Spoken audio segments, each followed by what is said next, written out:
Ace was a gorgeous ship. 7 years in the making, she was a sleek Mariner-class transport ship refitted with so many bells and whistles that it made her one of a kind. Ryan had no idea what the crew did with their own credits, but everything she made went back into the next job, and from there, into Ace. Her pride and joy had an advanced sensor array, a military-grade slipspace drive, 2 pivoting fusion engines on each wing, 6 thrusters, a sensor baffling suite, and already souped-up nav and comm systems that Nico had worked his tech magic upon.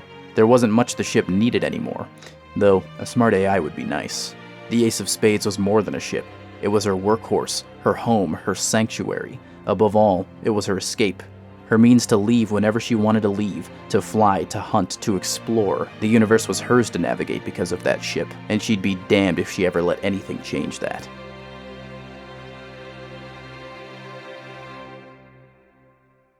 Hey people, Mark here, and we're changing it up today. Instead of a UNSC or Covenant warship, we'll be covering a civilian ship from the Halo universe. With just 4 novel appearances and only 3 canon images, the Ace of Spades has actually become my favorite Halo ship of all. Sources are Halo Smoke and Shadow, Renegades, Point of Light, and Fractures. Subscribe and like for more Halo and general sci-fi talk. Let's begin. The Mariner-class transport ship is a civilian cargo freighter meant for carrying large payloads, but can operate with a small crew. These ships are highly sought after thanks to their sexy look and apparently operate quite well in atmosphere. The Ace of Spades herself is owned by Ryan Forge, daughter of Sergeant John Forge. After defeating her father in a game of war, she insisted that he bring an actual Ace of Spades along with him. Maybe as a good luck charm, I don't know and I can't check because the source for this has been wiped off the internet so hard that even the Wayback Machine can't dig it up. Whatever the reason, Sergeant John Forge is always seen with the playing card on his pauldron, and this was apparently a significant enough memory for Ryan to have the decals of the card plastered onto the rear fins of the ship. The Ace of Spades is a decent-sized ship, but she isn't huge on crew space. Most of her volume is reserved for cargo. There are 5 crew quarters, a mess lounge combo with an observation deck, a med bay with cryo for 8, and a small gym with showers. Everything else on the decks beneath them would be storage space, life support systems, the slipspace drive, and engineering. Upon introduction, the Ace was already heavily modified to suit Ryan Forge's needs on the dangerous Via Casalina trade route, a shared human ex-Covenant smuggling network. Watching her ship always made her pause. While the Mariner-class vessels were designed to operate with a small crew and carry a large payload, they were also things of beauty. Fierce, fast, menacing, and sleek. And with the black ablative coating on the hull, her ship had taken on an even darker edge. The coating was an expensive splurge and required regular maintenance, though it was rare that Ace, unlike military vessels, was fired upon or scratched enough to require consistent refinishing. The small number of private firms now producing civilian-grade stealth technology charged an arm and a leg, but if there was money in the bank, Ryan usually sprang for any tech that would give them an edge, and in this case, the price was worth every credit, because it allowed the Ace to engage in more delicate salvage ops. So yes, the Ace is capable of stealth. In contrast to the Covenant's active camouflage, the black ablative plating makes the ship invisible to radar and Covenant sensors, but requires constant upkeep to be useful. And of course, doesn't actually make them physically invisible. And unlike other science fiction universes like Star Wars, small ships in Halo are usually incapable of interstellar travel, as the slipspace drives humanity and the Covenant have developed are extremely volatile, costly, and massive. Usually carriers and colony ships will bring smaller ships along in their hangars, and I wouldn't be surprised if there was some kind of Starbus service to take civilians and their ships to new solar systems. The Ace of Spades is one of very few ships that bucks this tradition. The addition of a military-grade slipspace drive gives this ship more freedom than any other in the entire galaxy as far as I'm aware. There are a few other small ships with slipspace drives like Tartkart, the modified Pelican from the Kilo 5 trilogy, but this is the only one that has no loyalties to higher authorities. A truly free hero ship. The ship does have an armament, but details of it are never delved into deeply. It's only mentioned once as far as I can find, as it's usually the better choice to run with this thing, but the ship has unknown autocannons and missiles on board of unknown type and quantity. And most baffling of all, one line sends this ship up several notches in viability in the Halo universe. Somehow, some way, in the 4 years that humanity has had access to this technology and applied it only to the most advanced cutting-edge military vessels, the Ace of Spades had access to energy shielding. Once the ramp was closed and the airlock engaged, she activated shields, was the first line I found in which this is discussed. That is a huge thing to drop so nonchalantly, and we will certainly talk about that in the opinion section in the end of this video. As stated by Ryan Forge, the ship wasn't missing much of anything short of a smart AI, but thanks to the trail the crew would follow, they'd do one better. Twice, in fact. The ship would only get better from here. Without prattling on about the details of the adventure, please read the Ryan Forge series, it's very good. The crew of the Ace of Spades would discover the log buoy left behind by the Spirit of Fire within the wreckage of Radiant Perception, a CPV-class heavy destroyer that was a part of the Arbiter Ripamorami's fleet. I did a breakdown on the Sonaris pattern CPV-class heavy destroyer. Click up here in the corner for that if you want. Anyway, the buoy with the coordinates left by Serena led them to the next place the Spirit of Fire went, the Forerunner shield world Trove. What was left of it, anyway. If you remember, the slipspace drive of the Spirit of Fire was used to obliterate the star core of the planet and caused a small supernova. The remaining detritus certainly had no Spirit of Fire to speak of. Ryan actually arrived here in 2557, meaning the Spirit itself was likely still drifting through space nearby. It wouldn't be teleported to the Ark until 2559, perhaps having left the solar system naturally after drifting for 26 years, but the crew didn't leave empty-handed. After a fight with Gek Lahar, yes, Gek Lahar, this guy from Spartan Ops, I bet you never expected to hear from him again, and after losing a critical crew member, Ryan discovered something special. Alright, whatever you are, you have 5 minutes. I am the caretaker of this facility. You have returned. No, different. Ah, yes, Reclaimer. I am here, trapped in this console, this chip. Just a little bit. I'm a little bit left over. You're a Forerunner AI. Perhaps, yes, but alas, just a little bit. Fragmented. Name and designation lost. Little bit. Just a little bit left. Kept running, kept jumping, kept copying. Piece to piece, bit to bit. You are a Reclaimer. Not all is lost.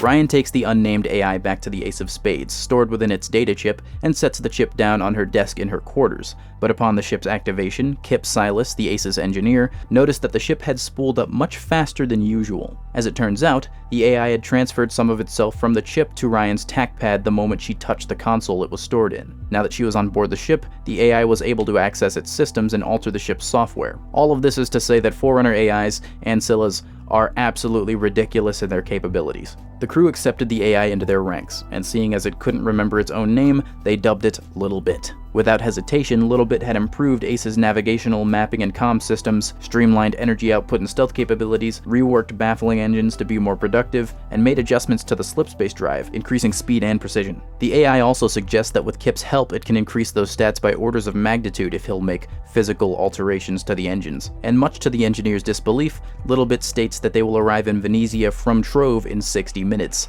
A jump this short is unheard of for human slipspace drives. The AI also gave the team their next lead on the Spirit of Fire, and this is only the beginning of the ship's improvements. Skipping many important and emotional events, hostile run-ins with the Office of Naval Intelligence and Jul 'Mdama's Covenant, again, please read these books. The crew of the Ace of Spades discover a derelict Oni ship, the UNSC Rubicon. Within the cargo hold of the Rubicon, the crew of the Ace of Spades discovered a deactivated Forerunner Armiger, one of these annoying motherfuckers from Halo 5, while scouring the rest of the ship for anything they could use to basically extort Oni. Again, long story. The Armiger stood up and introduced itself to the crew. The intelligence inhabiting the combat unit was none other than the fragmented and damaged 343 Guilty Spark. That's right, you thought you beat him once, you thought you beat him twice, and you're surprised he came back a third time? I'm starting to fear that you're not very smart. Anyway, the crew and Spark go on various escapades. This story would be better served in its own video, but eventually the ancient human designed and installed a Forerunner upgrade seed. Spark insisted that the seed wouldn't alter the ship's appearance, only having its existing materials strengthened by hard light bonding. I don't know how much I buy that, considering that this is the original look for the Ace of Spades, and this is the new one on the new cover. Quantum and hard light filaments intertwined with the ship's existing systems. The smart upgrade code written by Spark integrates Forerunner technology with the ship's original specifications. This unfortunately meant that the human origins of the ship would keep it from achieving the capabilities of a true blue Forerunner vessel. The new specs include even further improved stealth capability, upgrades to weapons, comms, and navigational systems, but relegated to what was possible within the framework of human operating capacity. The biggest upgrade was, yet again, to the ship's slipspace drive. A combination of the Ace of Spades extant drive, Forerunner tech, and a small Forerunner slipspace crystal make the ship way faster than any regular human ship, and possibly faster than any still functioning ship in the entire galaxy. These upgrades put it a cut above just about anything else humanity has to offer. After receiving them, it took off from Earth and entered slipspace faster than an Oni prowler, all while remaining undetected from the entirety of the post-war home fleet. This fleet would likely have included Anlace-class light frigates, which, as I discussed in my Frigates of the UNSC video, click up here to watch that, are capable of detecting something the size of a warthog from 10 light minutes away. In the words of Nico, the ship's resident tech expert, as much as he loves Little Bit, Spark's upgrades leave theirs in the dust. There's something indescribably cool about the situations that Ace of Spades and the crew get up to, like when Guilty Spark brings them back to the Trove debris field and they find themselves caught by a Covenant remnant battle group, only to be pincered by the arrival of a UNSC fleet of cruisers and frigates, or when the crew goes to a black market trading hub or a bar in New Tyne, where the patrons are brutes, jackals, elites, humans, and the proprietors are Yonhet. Yonhet. With every game and the majority of the books being from the point of view of some super soldier or master strategist or weird religious alien, it's kind of refreshing to just have a sort of normal person be the protagonist. To see a civilian ship in Halo like do something, that's also pretty cool. I just remember reading this Star Wars-ass story and thinking of how relieving it was to not be reading about like fucking the 500th combat engagement that Blue Team had, and it's all told in Spartan time. I'm looking at you, Troy Dennick. And Forerunner tech is at that level that I'm not really even surprised. I wouldn't be surprised if the ship was way better than it is. Like, if they just put a press a button and delete everyone around them button, and it worked on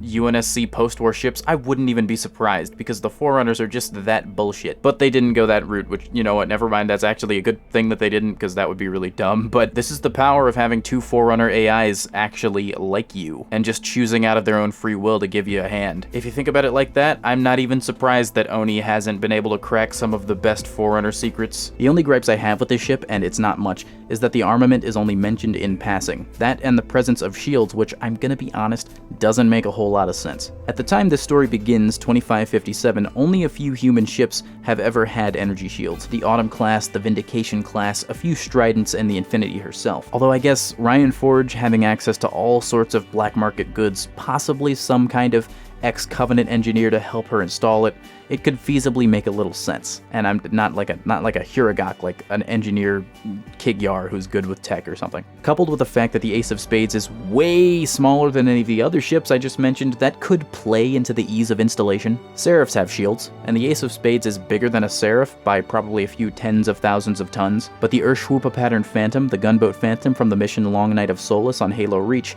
did have shields, and it could be a bit closer in tonnage and size to the Ace, but I imagine she's still quite a bit bigger thanks to the cargo space. I imagine Ace being similar in size to the Yakita LHA-120A2, which was the class of ship the Unreliable was in Outer Worlds, just for reference. But even with these minor gripes, I love the Ace of Spades, and as I said, it reserves the spot as my favorite ship in the entire Halo universe. The narrative utilization of this ship is directly up my alley, that is to say, up my ass, because the stories told with it are orgasmic. Is that too much for this channel? Whatever, I said what I said. Not to mention the reverence that Kelly Gay gives to the stories written by the late, great Greg Bear. The Spark sections are beautifully written. It pays its respects to the Forerunner saga very well. In fact, with the presence of Spark and the revelations that the librarian gives Ryan and the gang, I feel like the journey they're on is somehow more important or on par with the stuff Chief is up to. The adventures of this ship are that of a true hero ship. It's the Millennium Falcon of the Halo universe. I don't know where the ship goes from here, if it'll appear in any more books, or Holy Rings permitting,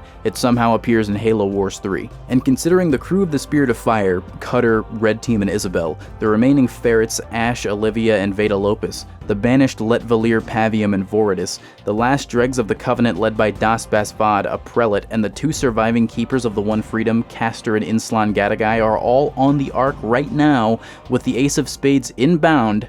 I don't even know. The entire expanded universe is converging on the Ark, and I have no idea what's going to happen, but I'm here for it. Halo Outcasts is about the Arbiter and Vale hunting down an artifact on Netherop, but facing off against, quote, forces beyond their comprehension, and Halo Epitaph could basically be renamed Didact, Adventures in the Domain. I don't know what's happening, but while Halo Infinite is just now finding its footing, I'm very excited for Firefight in Season 5. It better be there, I swear to God. The expanded universe has been cooking up something, and I'm all here for it. But anyways, yeah. Stick around for more ship breakdowns. Usually they're more streamlined than this, but the Ace of Spades doesn't have an in-depth section in the encyclopedia, so I had to scour Smoke and Shadow, Renegades, and Point of Light for all these details. But that's all I've got for today. The next video will be the beginning of a new series for this channel, and after that, another UNSC ship breakdown. Make your guesses down below. Peace.